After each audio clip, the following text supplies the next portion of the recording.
Good evening and welcome to NTD News. I'm Stephania Cox. Here are today's top stories. More disputes over how states handle the virus. Some officials pushing back against their governors. And mask mandates are stirring up trouble, causing Ohio and Oklahoma to think again.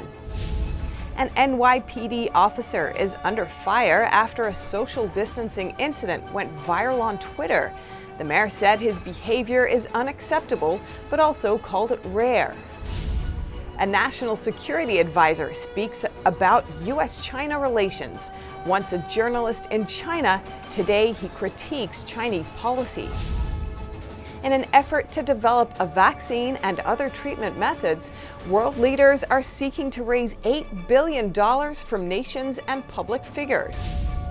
And a university in Germany has concluded that the true number of infections is much higher than the number of officially confirmed cases.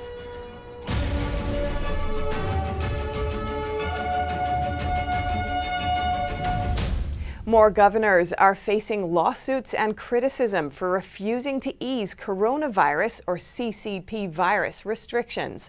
Others are dropping the face mask requirements because of tensions. The U.S. now has more than 1,200,000 CCP virus cases. NTD's Malign has the updates. Yet another state representative is at odds with his governor. California's Devin Nunes publicly announced his criticism of the governor for what he calls declaring war on open space. A similar feeling from some residents who took to the streets after Governor Newsom closed beaches. I think it's a little extreme. I don't know. I feel like the beaches and the water shouldn't be closed, but... 2 more counties in California are opening businesses today, ignoring governor's orders.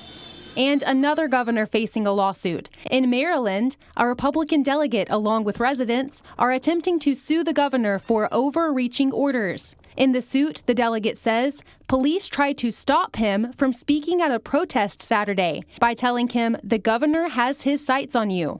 Business people there are facing the tough realities of a closed-down state. We went from 35 employees down to 5. We had to lay off pretty much everybody. I'm kind of at the end, you know what I mean, of what I had saved. I'm just burning through everything now just to pay my bills. In other states, face mask requirements are stirring up trouble. Ohio isn't making people wear masks anymore. The governor removed the order before it went into effect, saying it went too far. A city in Oklahoma is also ending the rule. This comes after some store employees were threatened with violence for enforcing the requirement. Melina Weiskup, NTD News. Now, an update on New York. The governor says there's hope in the air as virus numbers in the state continue to come down. 1 million people have now been tested for the virus in New York State, and over 300,000 of them tested positive. The good news is less than 10,000 are currently hospitalized, and there are fewer people being admitted to the hospital every day. New York is seeing fewer and fewer cases, hospitalizations, and deaths. Less than 10,000 are currently hospitalized. Compare that with the peak in mid-April, which saw nearly double that number. You see that curve coming down. You see that mountain that we went up. Now we're on the other side of the mountain. And New York City, the worst hit area in the state, is seeing less hospital admissions, under 100 yesterday. There's a little more hope in the air because we've seen some real progress. Governor Cuomo says tracking how fast the virus is spreading in different areas will guide the reopening strategy. Some parts of the state will reopen before others. If upstate has to wait for downstate to be ready, they're going to be waiting a long time. So analyze the situation on a regional basis. He says regions can start to reopen on May 15th if they have a comprehensive plan for doing so. In phase 1 of reopening in New York, construction, manufacturing, and retail using curbside pickup will be the first to start up business again. Melina Weiskup, NTD News. And the governor yesterday announcing that New York and 5 surrounding states are teaming up to buy medical supplies locally instead of relying on China. And over the weekend, video of New York officers cracking down on a group of people drew criticism from the mayor and the police commissioner. The NYPD says the group was violating social distancing orders. NTD's Miguel Moreno has more on the investigation. This video circulated on Twitter over the weekend. The NYPD says officers on Saturday were trying to break up a group of people who were violating social distancing orders. But the actions of one officer drew a firestorm of criticism. Look. He ain't even do no. Mayor Bill de Blasio called it unacceptable and said an investigation of the incident was underway. Overall, though, he said that was a rare incident and commended most New Yorkers for following the social distancing guidelines. Again, this one incident is troubling, but there's been thousands and tens of thousands of interactions between police officers and civilians over the last weeks that went very well, where the NYPD went and made sure that people were practicing social distancing. The NYPD says this suspect took a fighting stance after being told to leave, which led to his arrest. The officer's also been put on modified duty. In total, 3 people were arrested and charged with disorderly conduct, among other charges. Today, the police commissioner also said the NYPD could do better, but emphasized that this is just one inappropriate incident out of many successful encounters. Over the weekend, officers issued at least 100 summonses to people violating social distancing orders. Miguel Moreno, NTD News, New York. President Trump says Chinese officials couldn't handle the CCP virus outbreak after initially trying to cover it up. He says the regime was embarrassed by it. In a town hall meeting with Fox News, President Trump said China was embarrassed by the virus outbreak. During the May 3rd interview, he also said that the outbreak definitely started in Wuhan, China. When asked if the disease was purposely put out to the world, he said he doesn't think so, but that it was something that quickly grew beyond the regime's control. And my opinion is they made a mistake. They tried to cover it. They tried to put it out. It's like a fire. It's really like trying to put out a fire. They couldn't put out the fire. He explained that the regime let people leave Wuhan despite the danger, while not letting people into China. He also mentioned that the regime didn't let U.S. scientists in to investigate the situation. They let the WHO in only after the situation became more serious. Hours after the interview, Trump sent out tweets aimed at media outlets criticizing his handling of the outbreak. One of the tweets says that he responded to the virus outbreak as quickly as possible based on the information he was getting from the intelligence community. He wrote, "Intelligence has just reported to me that I was correct and that they did not bring up the coronavirus subject matter until late into January, just prior to my banning China from the U.S." Another tweet mentions that he let U.S. citizens back into the country safely, writing the people that were allowed were heavily scrutinized and tested U.S. citizens. Secretary of State Mike Pompeo commenting on the origins of the virus. He said Sunday there's enormous evidence supporting the idea that it originated in a lab in Wuhan, not in a market. China has a history of infecting the world, and they have a history of running substandard laboratories. Pompeo said on ABC's This Week, China spread diseases to the rest of the world in the past. He stressed he had no reason to believe the virus was spread deliberately, but he intensified his criticism of China's outbreak response, saying it must be held accountable for this pandemic. The Deputy National Security Advisor spoke today at the Symposium for U.S.-China Relations. He started his career as a Beijing-based journalist and today critiqued China and its policies. He addressed Chinese viewers directly in Mandarin. The ups and downs in U.S.-China relations. U.S. Deputy National Security Advisor Matthew Pottinger discussed U.S.-China relations in depth at the Symposium on U.S. Diplomacy.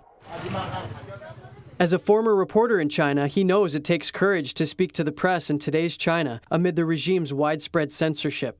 In Mandarin, Pottinger echoes whistleblower Dr. Li Wenliang's statement to the press before he died from the CCP virus. 李医生告诉记者，我认为健康的社会应该有多个声音，我不赞成公权力的过度干预。李医生使用的是胡适的大白话。In 2017, China's Communist Party broke the deal they had signed 20 years earlier. It was supposed to protect Hong Kong's social, legal, and economic freedoms. Pottinger says the Chinese regime uses the law to rule instead of abiding by it. As 依法治国, which is a little sleight of hand that means using the law to run a country rather than the law being supreme to the men and women who have the privilege of serving in government.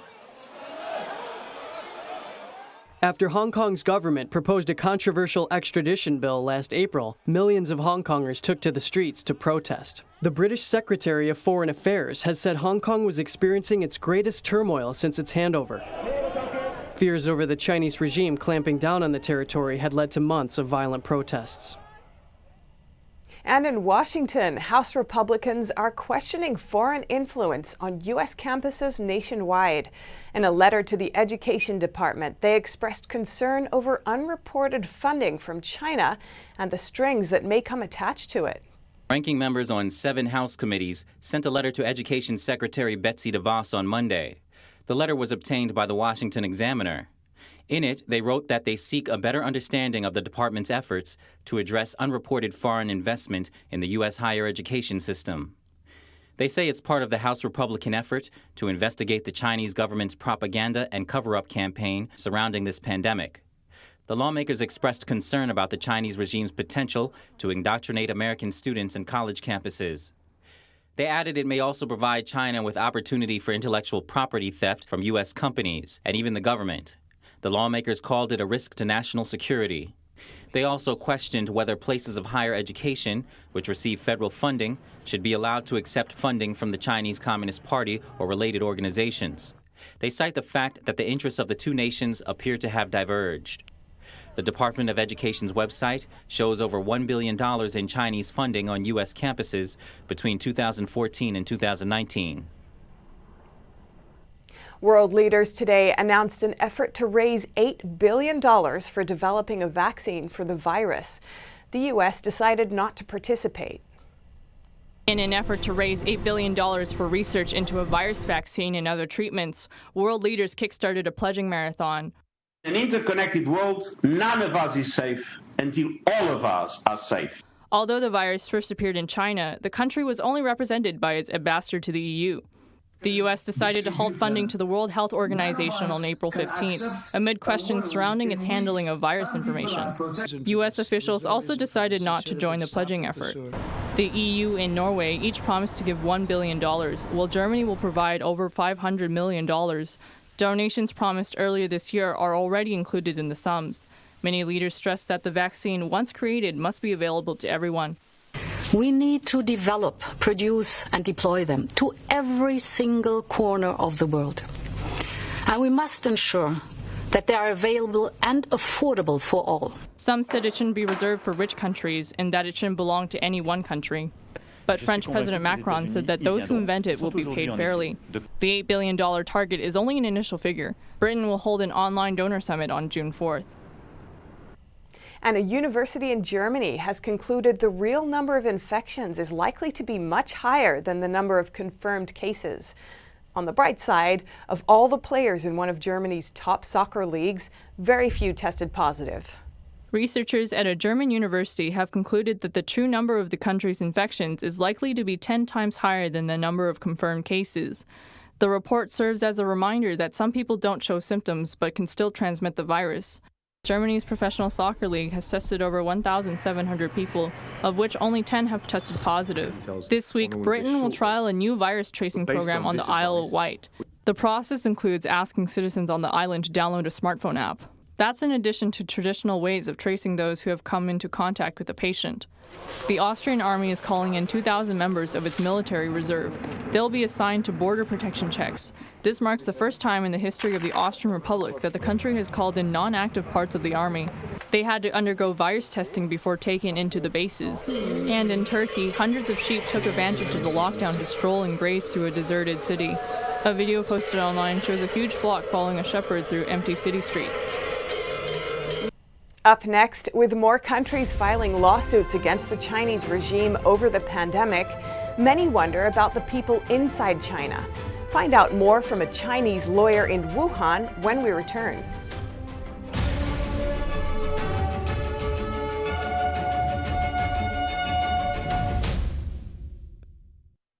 How do we get to this point?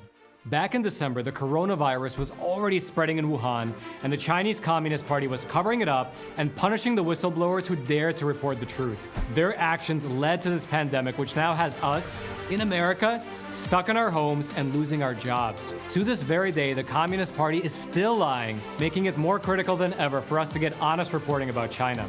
The Epoch Times is able to bring you the uncensored truth because we maintain a network of underground sources inside of China, hidden from the censors of the communist government. For instance, our investigative team has been contacting individual funeral homes, hospitals, and they've obtained leaked internal documents which show that China's official numbers are massively underreported by a factor of at least 10. If you're looking for an honest source of news that can keep you informed and safe, check out The Epoch Times. Go to readepoch.com and try your first month for just $1 and get real journalism delivered straight to your doorstep.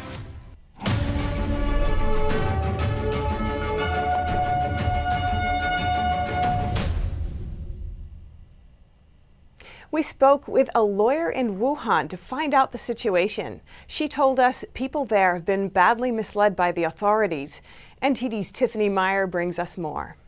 It's been 2 months since the lockdown was lifted in Wuhan, the epicenter of the outbreak. But has it returned to normal? We talked to Zhang Zhan, a Chinese lawyer who stayed there as a citizen reporter. She told us the people in Wuhan are leading a very poor life. Because of the Communist Party's propaganda, most of them believe the virus came from the U.S. and fear the authorities stops them from probing any further. In China, it's almost impossible to win a lawsuit against authorities because the legal system is under the control of the Communist Party. Ms. Zhang told us she once wanted to help a 64-year-old hospital cleaning worker. The worker recovered after getting infected with the virus but could no longer work. Her husband sadly died from the virus. Her son has an intellectual disability. She has no income or financial aid. Her workplace only gave her about $300 when she left. She could only put pressure on the authorities and hospital to help her going public on social media. But she gave up in the end. Ms. Zhang said it's because she was afraid. She discovered that defending her rights is very dangerous. She has to use the public to put pressure on the government and the hospital, but she's afraid of offending them. So she did nothing in the end and just let it go.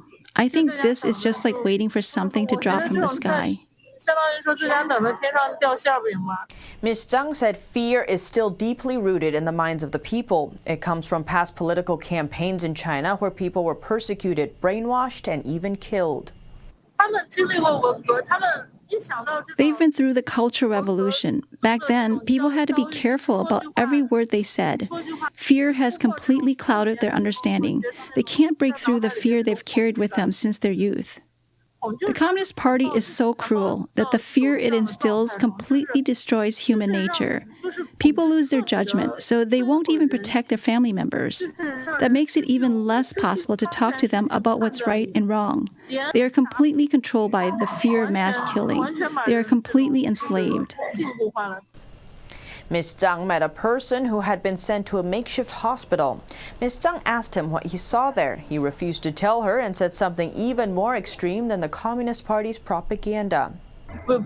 He told me to say things with positive energy instead of negative energy. He said nobody died in Wuhan. Authorities told me that anything I don't see for myself is a lie. So I think no one died in Wuhan. Ms. Zhang believes this is the result of the Chinese Communist Party's brainwashing. After being deceived by the media, people think that everything they have was given by the Communist Party. How they think about the party's control of resources, about their own rights, it's all been warped through brainwashing. Not only does it destroy human nature, it also makes people worship the regime, as if the party is the only thing that can save you, and without it, you can't survive. Just like in North Korea, people think without Kim Jong-un, they can't survive. Ms. Zhang believes two things are needed for change. Money and power can bring out this kind of evil in human nature. I think only faith can change it. I think people should speak out. A lot of people must speak out together in society. Secretary of Defense Mark Esper today warned of malign interference from countries such as China and Russia. He said some countries are using the pandemic to push their geopolitical interests in Europe and cause divisions in NATO. Defense Secretary Mark Esper on Monday said Russia and China are taking advantage of the CCP virus emergency to put their interests forward in Europe. He described Chinese efforts to promote Huawei mobile phone network equipment as malign. Esper told Italian newspaper La Stampa that some countries are trying to use the pandemic as a means to invest in critical industry and infrastructure in countries affected by the virus. He was answering a question about Russia and China sending aid to Italy. Esper said there would be a long-term effect on security for countries that allow these investments, and that potential opponents were almost certain to create divisions in NATO and Europe, naming Huawei and 5G as an example of this. He said dependence on Chinese suppliers could make crucial systems vulnerable to interruption, manipulation, and espionage. Huawei and another Chinese firm, ZTE, deny their gear poses a security threat. Both China and Russia offered support to Italy, sending doctors, medical equipment, and face masks to the country. Coming up, Airlines shares tumbled today after one very influential investor said he sold his stocks. Find out more after the break.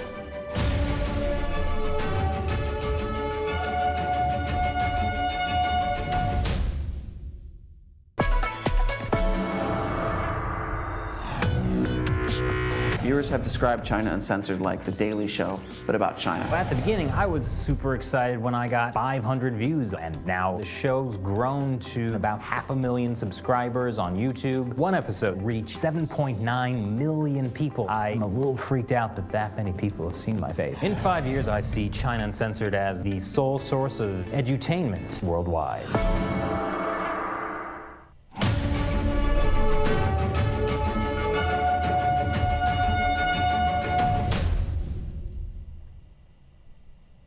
Airline shares tumbled today after Warren Buffett revealed he dumped his airline stocks. American, United, Delta, and Southwest falling between 5% to 8% each. Airline shares tumbled on morning. The fall comes after Warren Buffett announced on Saturday that his company, Berkshire Hathaway, had sold all of his airline shares because of the uncertainty caused by the pandemic. Buffett is one of the most successful and influential investors in the world. When he moves, many others move with him. He said, "The world has changed for the airlines, and I don't know how it's changed, and I hope it corrects itself in a reasonably prompt way." Air travel has been decimated during lockdowns, and many airlines have grounded their planes. Buffett said even after things have eased up, he isn't sure when people will feel safe flying again. Until that happens, airlines will still have to cover their operating costs. It would be a tough decision to decide whether to sustain billions of dollars in operating losses when you don't know how long it's going to happen or occur. Buffett invested in the airlines in 2016 after telling shareholders in 2007 he would never back the industry again. General Electric Aviation said today it will cut 25% of its global workforce, 13,000 jobs by the end of the year. It's part of the engine manufacturer's $3 billion cost-saving plan. And goods that are made in America suffer a record decline because of the CCP virus pandemic. J.Crew and Gold's Gym file for bankruptcy, and more in business news. New orders for U.S.-made goods suffered a record decline in March and could sink further. Disruption from the CCP virus continues to fracture supply chains and depress exports. Factory orders dropped 10.3% in March. In February, they dipped only 0.1%. Clothing retailer J.Crew files for bankruptcy. The company will hand over control of the company to lenders. The company's roughly $1.65 billion of debt will be eliminated as creditors take ownership. It's the first major retailer to go bankrupt during the virus pandemic. Gold's Gym also files for bankruptcy, but the filing will only affect company-owned locations. Only 10% of the company's 700 locations around the world are affected by the filing, and 30 locations are closing for good. The company's CEO said he's not going out of business, and to expect a plan to reopen that includes virus safeguards. Ferrari still expects to make a profit, despite an expected slow second quarter because of the pandemic. It predicts a harsh reduction of revenues linked to this year's suspended Formula One race competition. The company expects reduced turnover from brand projects and lower engine shipments to luxury vehicle maker Maserati. But the company expects more than $1 billion in core profit, On Monday, it restarted operations at 2 of its Italian plants. Coming up, new drones are being made to help track the virus. But the CEO of the company making them is setting the record straight that they aren't meant to profile people. That and more after the break.